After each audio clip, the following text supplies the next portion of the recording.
All right.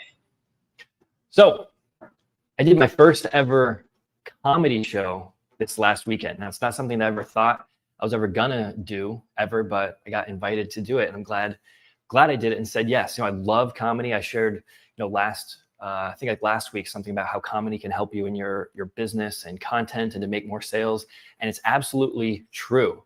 But I want to give you 3 things that I learned from this comedy show about how I won over the audience and actually was rated as having the best show, the best kind of presentation in this thing. And then how it can help you in your audience and in your content specifically. So it's the same thing. I'm just up there on a stage giving content, and there's an audience who's responding to it. It's the same thing we're doing here online. We are creating content, putting it out to an audience, and we want them to respond and react to it. So same principles. Okay. So a little background. So this show, it was a comedy show, but it was in a Shark Tank pitch style. So we had 5 other people, and we all created these products that we could pitch for the show to the sharks, who was the audience. So that's the background. So the first most important thing I learned about, let's see. Hold on, I'm trying to get this going for content too. So the first most important thing that I learned about presenting at this. The first most important thing that I learned about presenting in this comedy show that helped me win over the audience was telling a story. So everybody else that was doing their presentations, they were pitching products in a PowerPoint style. Like they all had slides, and they were pitching like they were pitching to investors. And the way that I pitched it was literally like the Shark Tank pitch style, where someone is telling a story about their product and doing a demonstration. And in the end, I think one of the biggest reasons why I ended up being the crowd favorite was because I told that story. It wasn't like doing a lecture and sharing a PowerPoint and sharing ideas about features and benefits.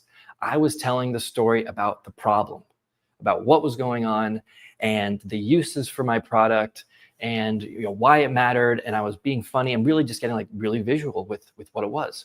So that's the difference. If you just think of the difference between like a PowerPoint kind of presentation that somebody's giving and doing a Shark Tank style presentation, that was one of the biggest factors to me winning this competition. And I didn't even really realize what the format was going to be. But I mean, if you want to pitch something, why wouldn't you do it the way that you do it like that? So the next thing. Okay. So I think the most gratifying thing about content that I've learned is that the best way to do content is to do it the way that you really want to do it and the way that you like doing it the most. The biggest problem I see is just for a couple big reasons. People that try to copy what others are doing when it comes to content. They create strict content schedules and state specific topics about their industry.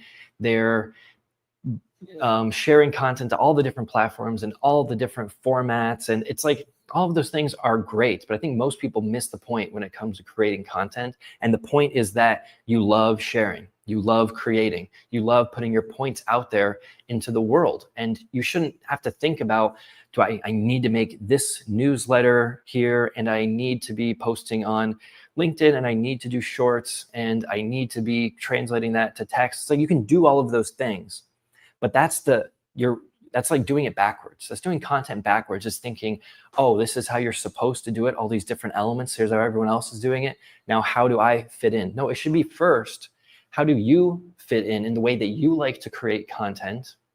And then start from there.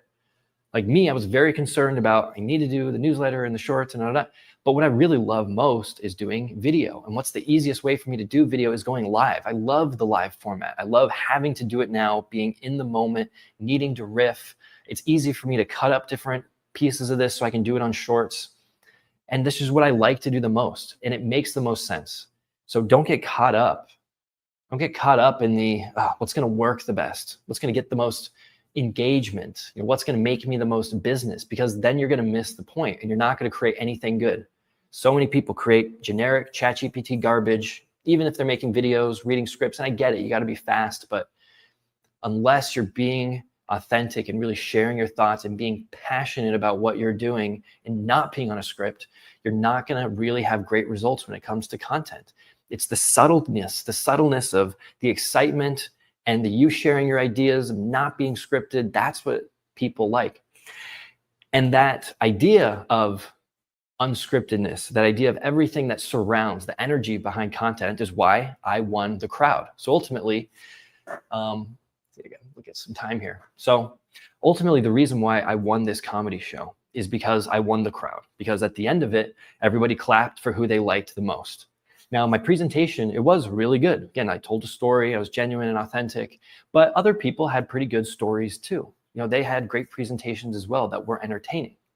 But what were some different factors of me that I think is just like total, subversive, that you can just use in life and think about is, one, I was with the crowd. I was there before everyone else showed up. All the spectators showed up. And me, I just like to meet people. I like to say hi, and I feel like I'm representing this event. So I was up and I said hi to everyone, introduced myself, say, hey, thanks for coming. I'm glad you're here. I was sitting in the front row while the other people were presenting, and I said, like, hey, how's it going to these people next to me? We had a little chat, had some fun. Before I went on, there was a beer bottle next to me of somebody that was next to me. When I went to take mine to the trash in between, I took hers too. And I think that they saw that, because this group in front of me, when they were cheering, they were just cheering loud for me because I was their friends.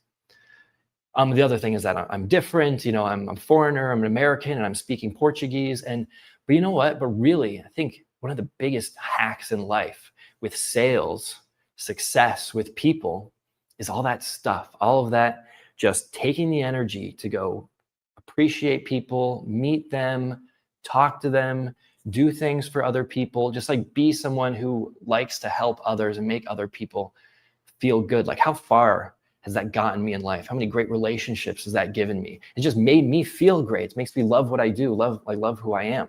That's got to be the biggest hack in life, sales, business. That's it. So anyway, that's the big thing, is I won the crowd by telling a story, by doing things my way, the way that I wanted. I wanted to do it like Shark Tank, not startup. I had fun. I was vulnerable. I'm speaking Portuguese. I was saying some crazy things too. And then I won the crowd by being amongst the people, being with the people. And that's how I did it. All right, good stuff. Good stuff today, guys. Till next time.